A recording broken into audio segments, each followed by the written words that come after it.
This way, when you come back, souvenirs, Mayan Zodiac, according to your day, kitchen, necklace. Maya calendar, $1. Please come a little bit closer. Chichen Itza. Very good. That's why we say Cancun, Tulum, Xelha, Coba. You don't say Coba, no, Coba. You were saying, so Chi means mouth, Chen water well, at the mouth of the well. That's related with the sacred cenote that is up north for sacrifices. And in the south, we have another one for drinking. Okay? So water, at the mouth of the well. Itza, magicians of the water, sources of the water, wizards of the water. So we have 2 wells in the city, but at the outskirts, 17 more, just like the one we visited this morning.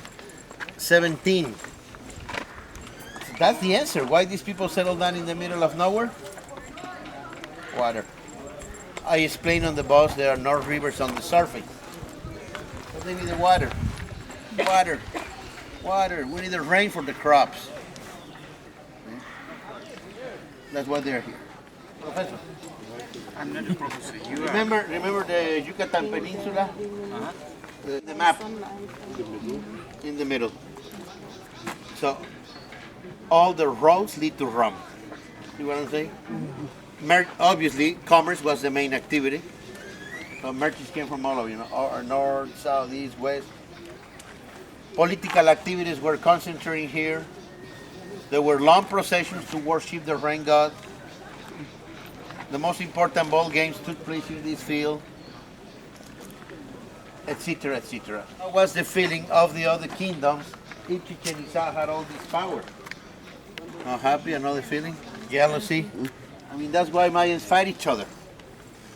Stop thinking Mayans were peaceful. No, Mayans were warriors. Were city-states. So there was a king in Chichen Itza, there was a king in Coba, there was a king in Uxmal, there was a king in Mayapan, and they won the power. The same old story. The size of Chichen Itza, 12 square miles. I'm talking about the town hall. It means that nobody, not even the ruling class, lived inside the walls. Look, there was a wall surrounding the city, and in one time was 6 feet high. And not only that, you'll be surprised, but all you can see is a huge raised platform. So this is man-made. I'll show you later. So the platform plus the wall. So it was practically a fortress. And also the wall divides the residential area, the ceremonial area. So only the the ceremonial area, religious, is 12 square miles, divided in 3. Southern group, way down south. It's called the old Chichen, the early Chichen. I'm talking about 400s, 5th century AD. AD. So Mayans are not that old as we think now. Actually, the glory days is AD. So that's, the southern group is not open to the public yet. As I repeat, 400. And then we have the central group, where we have the astronomical observatory, a round building, which works as a sundial, a giant sundial. It's called El Caracol, the snail. In the free time, I recommend to visit the observatory. The central group takes us back to the 500s up to the late 800s AD, almost early 900s. Then to 13th century AD, 900s up to the 1200s. And then the city was abandoned because the ruling class died out. So no ruling class, the workers move out, and that's what the Spanish found in the 16th century. All these buildings covered with the jungle, and the Mayans from the working class in the woods, like lost sheep. There was nobody to rule them. The Spanish, thinking these were pagan sites, destroyed even more. And then they burned the Maya records. thousands of documents, you know, burned by the Spanish priest Diego de Landa. And you know, they named the country New Spain. Do you have an idea what kind of people came from Spain in the beginning? Criminals. Criminals. Yes. So you know the rest of the story. You know, there was slavery. You know, the Spanish treated the Mayans as slaves. You know that. Finally, 1810, the independence of Mexico. Yeah, that's why I remember this year is very important for us, the Mexicans, because it's 200 years of independence and also 100 years of revolution. 2010, we celebrate. So after 1810, explorers came down, travelers. An American lawyer named John Lloyd Stephens and an English artist named Frederick Catherwood discovered covered by the jungle. You know, the main pyramid, it was like a hill. It looked just like a hill. I recommend the book written by Stephens, Incidents of Traveling Yucatan. So, who was in charge, you know, to clean all this up and restore the reconstruction? I'm very proud to let you know that the American government and the Mexican government worked together from 1924 to 1933. We have people from the Carnegie Institute of Washington. You know, important archaeologists were here, like Silvanus Morley, one of the pioneers. They did a good job. Look at all. I'll be pointing to you what's original and what's been reconstructed. To give you an idea, see the face of that pyramid we can see now? 70% was reconstructed. Later, in the free time, you walk behind and you see the other two sides. And now, it's time. I want to hear one opinion per person. Why you think the ruling class died out? A revolution, that's a good one, you know. Rebellion. What happened with the Maya? Water. A drought. What happened with the Maya? Food. You know how you're going to feed an enormous population? Only at Chichen Itza, there were 80,000 inhabitants. Too many. You know, and if you have deforestation, you know, erosion in the field, then there's not enough food. Climate change. We're missing one opinion. Look. Inbreeding. Intermarriage. What happened? Some of the new generations were born with flat heads, cross eyes, retard. Look at me. Yeah. But you know what happened? People from other classes, so ignorant, thinking that was a meaning of beauty or royalty, when their babies were born, they flat their heads purposely. You know when the cranium is still soft? Should we check?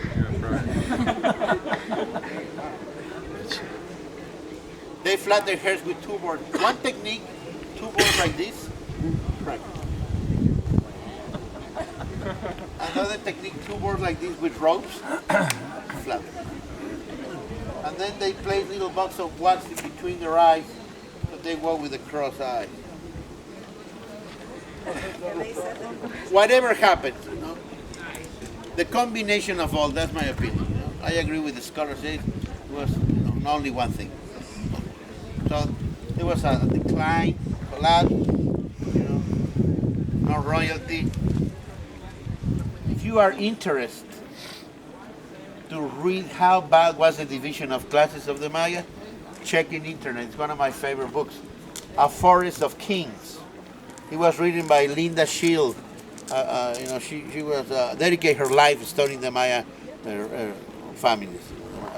When you read some of the books, it's funny how some scholars use the word influence, like a tribe influence. In this case, another tribe came here in the 10th century, but it was not an influence, it was an invasion.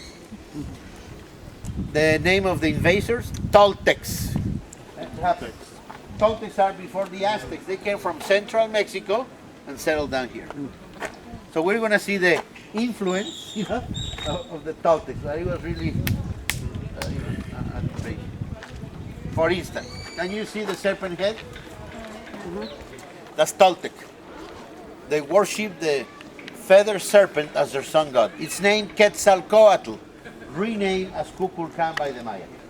See, so this is also well known as Maya Toltec. I'll be pointing to you as Maya Toltec.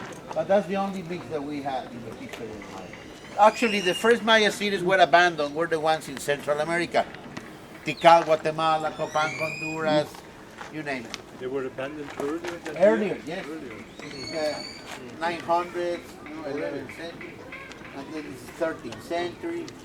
The last Maya city was abandoned, Tulum, the Maya seaport, Tulum, along the coast, 1400. Very close to the reality. At the south of Yucatan, we have a great Maya city. Actually, it's one of my favorites, Palenque. The Maya city of Palenque had a king, the famous King Pacal. The King Pacal got the power at the age of 12 till he died at the age of 80. See? So he could be our king. It's time for the ball game. The name of the ball game, Pok Tapok. This way, please. I want you to know that in Mesoamerica, we have hundreds of these ball courts, but this is the largest. Tell your friends, the largest in Mesoamerica. We have 168 meters from side to side. That's longer than a football field. Nobles, watch again from up here. Priest, way in the other side. Nobles get on top of the wall. See, working class was not allowed. Nobles get on top of the wall. And the warriors, the generals, at the temple of the Jaguars in that corner. The name of the game, Pok Tapok. See the acoustic? Hey! With this acoustic, easily noble, talk to trees from side to side, just like this. Here we go.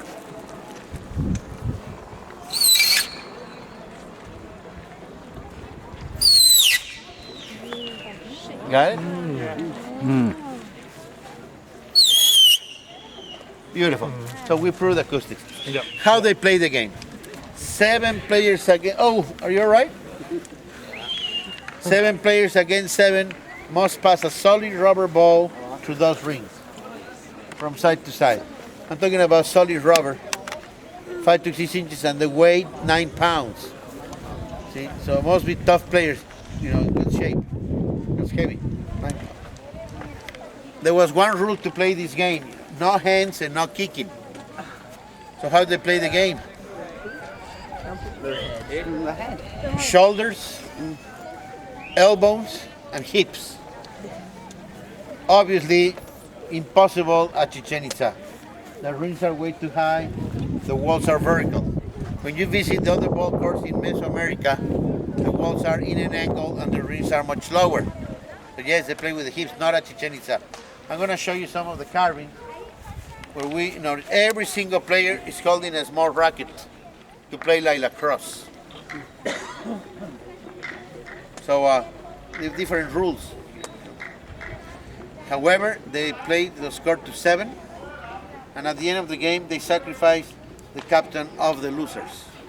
What was the incentive to be a captain? That's the Well, it was, supposed to be, it's a religious game. The rings purposely are vertical. The rings supposed to be the galactic center, the zenith. Okay? So it was a religious game, really. They worship the sun as the meaning of life. So the ring is the zenith, the rubber ball is the sun. So what's your English football team? My English is Newcastle. Oh, you must die. Thank you. Let's have a look at the carving. Can you see a circle, everyone? Yeah. See, that's a rubber ball. That's the sun. See, that's why Mayans never use the wheel for transportation. Offensive to the sun, no wheel. So, see, the sun goes through. The skull is the god of death. Right here we see who's supposed to be the captain of the winners holding the knife, flint knife. And in the other hand is holding the head from the other captain. On the left side, we see who's supposed to be the captain of the losers. Down one of his knees. No head. The blood got the shape of snakes. Count them. 1, 2, 3, 4, 5, 6, 7. There's 7 total. Everything's number 7. And then look, every single player is holding a more racket to play like a cross. If everything's number 7, when we clap our hands in the middle of the field, there's 7 echoes. Let's try.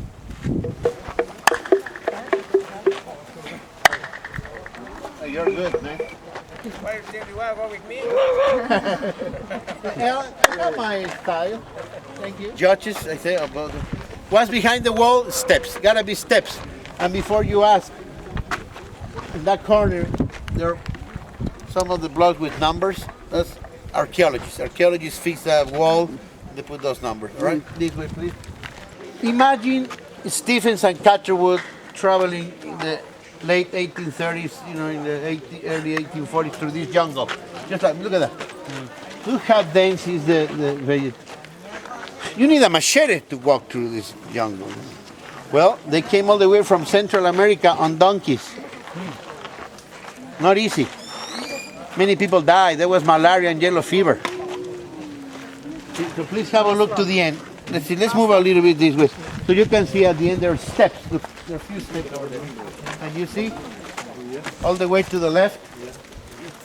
Okay, so now you can see there were steps all the way across. What happened is vegetation, erosion, destroy everything. I have another question. How do they transport the big blocks of stone? The nearest quarry is 4 miles away. That's it, logs. That's it. And last question, no metal, no iron. How they carve the stone? What was the main tool made out of? Flint. Very good, flint. Now, absolutely everything was import. Because look, there's nothing here. No mines, nothing. So jade, obsidian, copper, everything, it was import. That's why the commerce was very important. Well, now, how they paid it? What was the currency? We know cocoa beans, we know the feathers, but there was one more. Salt. Salt. Very good. What's the name of the payment? Every time they pay you, what's the name of that payment? Salary. That's where the word comes from. Salt. Salary. Interesting. Salt. We can live without salt. How you preserve the food? Salt. This way, please. The ceremonial area, it was not trees, no grass, just like the limestone powder. If you remember the carvings, the players are highly protected with helmets, knees. Look at this. This is scary. They stick the heads around the platform as trophies, like this. That's why the missionaries panic. Remember the Franciscans? They thought the Mayans were from hell. The crime, the tragedy of the burning of the documents here in Yucatan at the city of Mani, outside of the church. The Spanish priest Diego de Landa burned them all. We have only 3 important records left. One is in Madrid, Spain. The other one in Paris, France. And the other one in Dresden, Germany. Yes. That's why we're going to sacrifice. See? We can't bring them back. They're falling in parts. So check in internet, Maya Codex. Interesting. So what documents are they? The name is CODEX, Codex. Yeah, what is it? It's 80% of those records being decoded.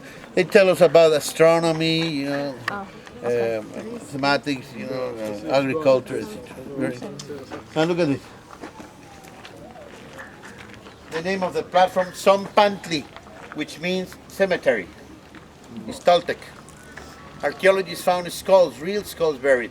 So it could be the rituals after the game were on top of this platform. Zompantli. All right, next, the sacrificial well.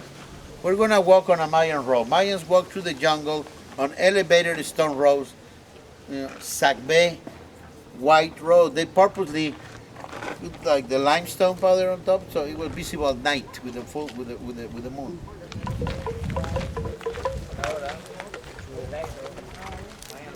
Hey, this is important. This is just this is out of the world, out of this world. I mean, look.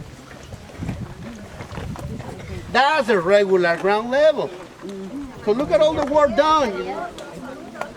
In the early 90s, archaeologists cleaned up this part. In few words, in the early 90s, this part it was just like that. Look at it, covered by dirt. So in the future, if they clean up that side, it will be like this. So now we're walking on the Mayan road. These are the famous Mayan roads, remember? Sacbe.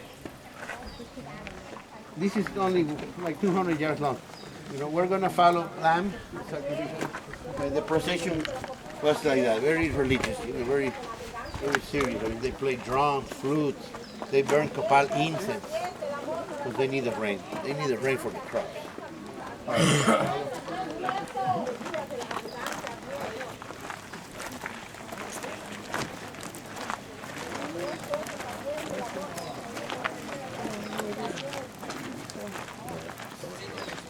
Wait a minute. Tell me the main difference of this well with the other one that you were swimming. Give me the geological difference of this with the other one, geologically speaking. Sinkhole. Remember, in Maya, sonot. The Spanish changed the word to cenote. We have an average of 40 feet of water, and at the bottom, 10 feet of mud, where they found all the artifacts and bones. This was the entrance to the underworld, where there were 9 levels at the underworld, 13 at the upper world. Each level has a god. So Chak, the rain god, is down there. We need the rain. Everybody goes, Chak, Chak, Chak. See, you are not participating. You know what's so important? Because if you say Chak, it's red color. Just one A changed the whole meaning of the word. Chak, red. The rain god, Chak. Chak. Thank you. The legend says they sacrifice young girls, pure and naive, related with the fertility and purity. Because the rain is good for the crops, that's, you know. So look what I found.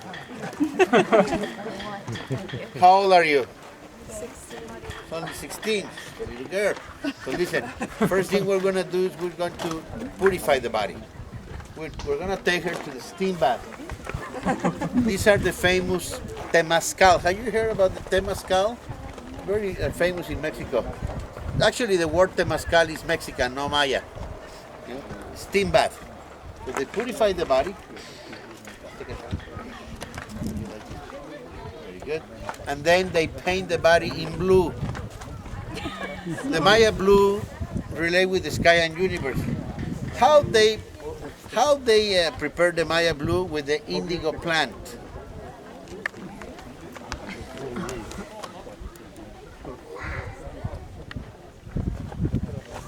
I love. All in blue, and then they tie necklace with gold, jade, obsidian, pottery, copper rattles. We're ready. Let's give her a drink. What's the name of the drink? I show you the tree at the entrance. Balche. All right, let's see what happened. Don't be afraid, little girl.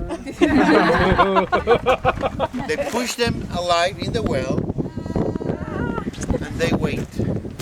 If, that's what the legend says, if the victims survive, which is practically impossible, you know, with all the heavy weight, because they tie necklace and not only that, you know, pottery. So if they survive, it was a good message from the gods, from the underworld. So they're supposed to rescue and wait for a message. Do you have a message? No message. Nobody knows about those things. What we know, in the expeditions, only 20% of the remains, you know, the skeletons, only 20% belong to the young girls. Conclusion, it's just a myth. They sacrifice the virgins. It's only a story. 1904, we had the first expedition. An American consul, Edward Thompson, you won't believe this, paid 200 pesos for the whole property. Even on those days, there was not that was like $75. You know? Even on those days, was not much. He had the political influence. He was a consul in Merida. Anyway, he used a crane and then destroyed a lot of things. illegally took all the stuff to the United States. Part of the collection right now is in Cambridge, Massachusetts, at the Peabody Museum, Harvard University.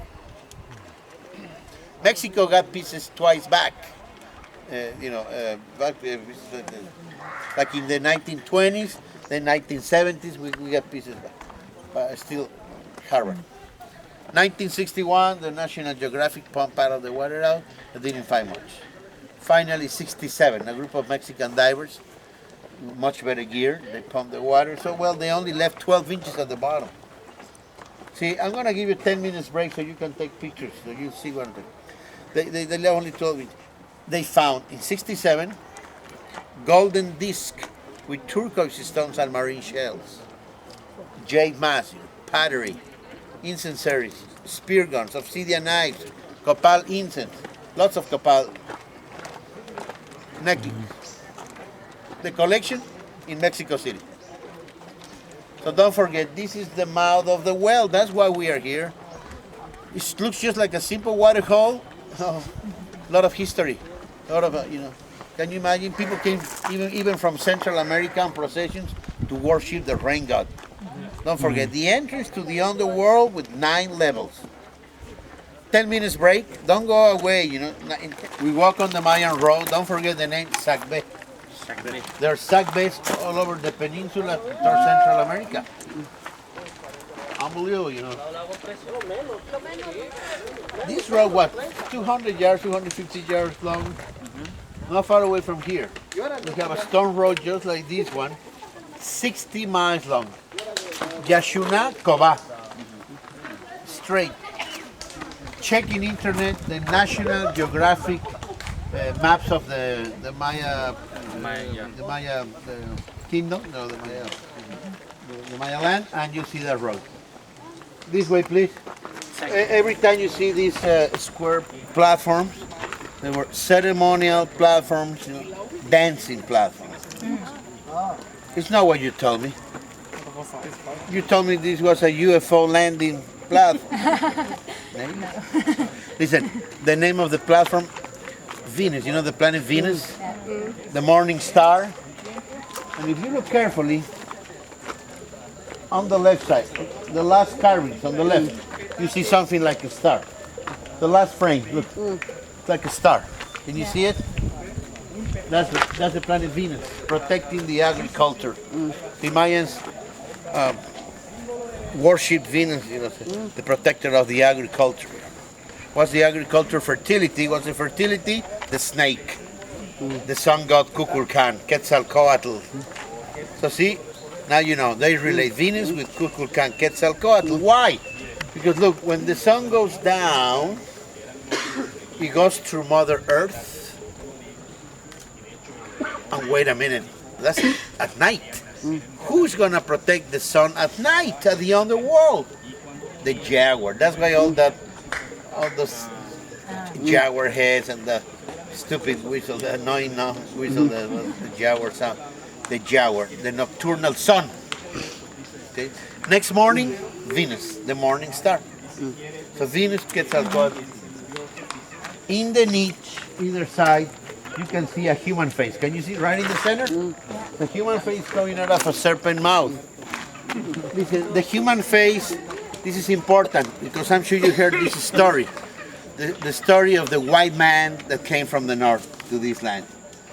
See, the legend says that around the 10th century, to give you an idea, a white man with beard settled down here, teaching good things to the people against the sacrifices, celibate. The Mormon says he was Jesus Christ. Do you have someone around you Mormon? Do you know anybody Mormon? Ask them. They tell you that Jesus Christ was here.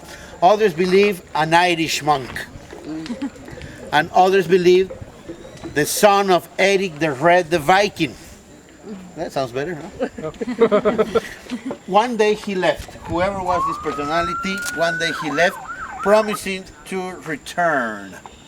That's the Messiah some people are still waiting for. Who show up in the 16th century with the same characteristics on horses? Cortez, the Spanish conqueror. The natives, the people who was here left, they got shocked. They thought the gods were back. Horses, they never saw a horse. So they gave everything away, everything to the Spanish. The conquest was easy.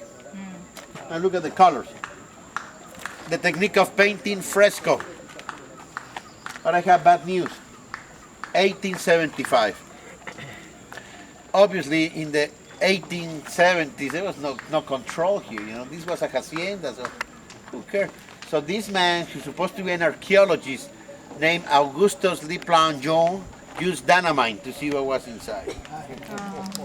There was more damage. Archaeologists already fixed it, but there was more damage. And guess what he found inside? The chacmol. That's the name of that idol in a very rare reclined position. It's not Maya, it's Toltec. The chacmol comes from central Mexico. The chacmol is supposed to be the messenger between heavens and earth. All the chacmols are in that position holding a small dish in their belly where they put the human hearts. So we're ready, we sacrifice the ball player, we sacrifice the verse, and now we sacrifice a prisoner of war. You know, after the battle, you know, at least one prisoner was sacrificed. Let's do it. This tell me how many columns are there? There are so many that the whole thing is called the 1,000 columns group. There was a roof on top. It was all roof. Where you see the round columns, that was the market. So there were no vendors like that. So we have the market. We have the temple of the warriors and the temple of the tables. That's called the 1,000 columns group.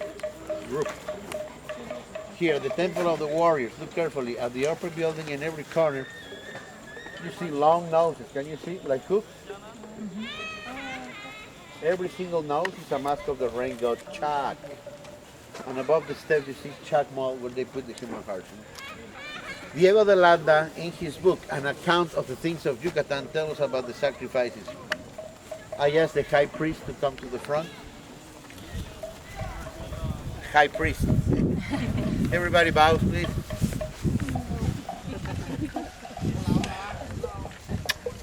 Father, choose a man to be the prisoner. Prisoner. No, it gotta be a boy. All right, next to the priest. Listen, Landa says they paint the body in blue. Don't forget how important was the blue, the Maya blue, prepared with the indigo plant. Blue. Fast. There you go. And now give him the drink balche.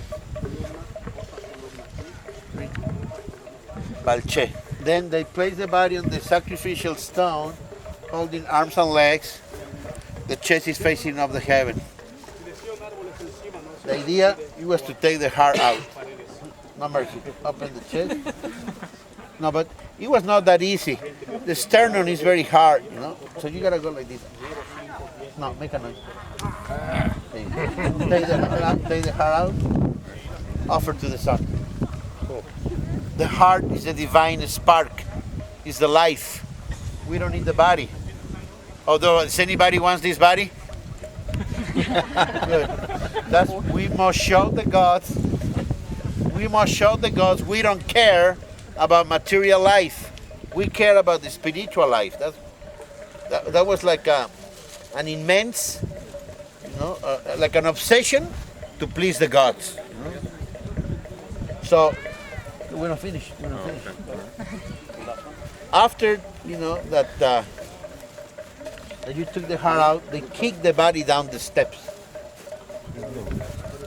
Don't forget to check in internet, Diego de Landa. And then they took the skin off, peeling.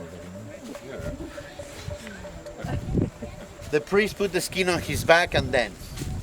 That's good. Thank you very much. Question, do you believe they ate the bodies afterwards? The answer is no. No cannibalism. No. Thank you. Listen, if you think this was bloody, can you imagine it was today Mexico City with the Aztecs? That was a daily activity. They've got to feed the sun with the human heart.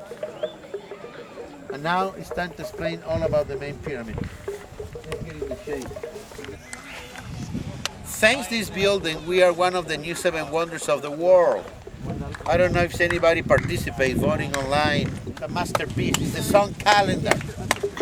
They were obsessed with the pass of time, so they had the moon calendar, 260 days, sun calendar, 365. It was like, Lord. About the other one, you know, the long count calendar that ends in the 2012. No, there are no Mayan prophecies about the end of the world. Now, the Maya calendar starts 3,113 years BC, unless more than 5,000 that in our Gregorian calendar ends in 2000. But it's just a cycle. Anyway, what is interesting is that they have the sun calendar like ours. 91 steps per side makes 364 plus the upper platform, the 365. 18 months represent by 9 platforms in one side, 9 in the other, 18. 20 days a month represent by solar or sun symbols, glyphs. Can you see those things sticking out all the way on the top, on the roof? Used to be like this, in a spiral. There were 5 per side, symbolizing the 20 days of 1 month. But if you have 18 months, 20 days, that's only 360. So very clever, they had an extra month of 5 days to adjust the calendar for the leap year. 5 days not good. For them, they were fatal days. In Maya, Wayeb days. Wayeb means not good, unlucky. One more thing, when the moon calendar and the sun calendar synchronize, it's a cycle of 52 years precisely. Those 52 years are represented by 26 deeper panels on one side, 26 in the other side. It was called the new fire. Why? Because every 52 years it was time for changes. Like they restored the older constructions at home, they dropped all the pottery for new pottery, etc. When they had sometimes one building build another one on top. That happened in 1933. Archaeologists opened a tunnel in the back and they found another pyramid inside. So this is on top of another one. The inner pyramid has 62 steps, and at the inner chamber there is a jaguar in red color, like a throne, with jade eyes and a chalk mold like that one. The 2 pieces still inside. But we are not allowed to go inside anymore. Can't climb this building, too much damage. The day we stop people climbing, sorry, I have bad news for you. Do you remember that great grandmother you had somewhere that you never seen? I mean, for a long time? She died. 4 years ago, an older lady from Germany fell down and died. Sorry. That was her name, Rose. Remember Rose? Sorry. Someone tells me, why we cannot climb? Blame on the Germans. Oh, poor thing. I was here when she fell down. I mean, I didn't see it, but I was around. Right away they put the ropes that day. So no more climbing. Listen, there is one more thing. Twice a year, when is the equinox, this is just fascinating. When is the equinox, Professor? March. Very good. And in September. Yep. Exactly when the sun goes down, the sunlight goes through the angles formed by the platform. That on the northern wall of the steps, you see a serpent of light, moving shadows. I mean, it's perfect geometry. Ask me how many people comes here every March for the spring equinox? 40,000. That idea of the equinox is to make the people believe of Kukulkan coming from heavens to earth to fertilize the Mother Earth. So my friends, thank you very much. We had a little more than an hour. All I can say is I hope you had a good time. Gracias. Thank you.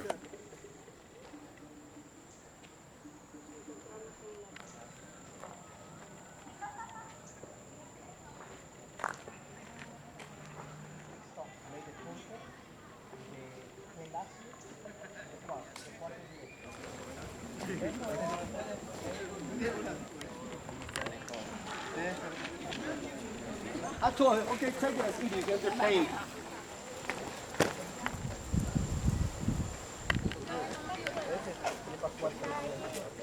Pues me despintaba que se pasaba el otro. Le llamamos.